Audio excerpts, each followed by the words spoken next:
Hello friend, তোমরা দেখতে পাচ্ছ আমি একটি সিম্পল ওয়্যারিং করেছি, কিন্তু সুন্দর ওয়্যার ক্লিপ দিয়ে ড্রেসিং করে।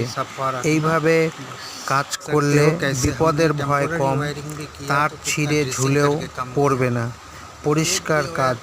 বন্ধুরা, তোমরা পাশে থাকবে, কমেন্ট করবে, তোমাদের কোনো সমস্যা হলে বলবে। অবশ্যই ভিডিও সাবস্ক্রাইব করে নিও, আমি অনেক কিছু তোমাদের শেখাবো যেন তোমাদের। बिल्कुल वायर क्लिप लगा के हमने काम किया, यहाँ तक स्विच बोर्ड तक काम कर दिया। आज दिन भर का यही काम था मेरा। यहाँ भी देख सकते हो, बिल्कुल ड्रेसिंग से काम करना करके ऐसे ही बोर्ड तक पहुँचा देना और बिल्कुल सफ़ा वायरिंग कर देना। ठीक है ना, ये देख सकते हो। देखो, बिल्कुल ड्रेसिंग करके मैंने ले लिया वायर। ऐसे ही ड्रेसिंग से काम करेंगे तो कभी ख़तरा का चांस नहीं होगा। आप लोग देखकर ऐसा ही करना।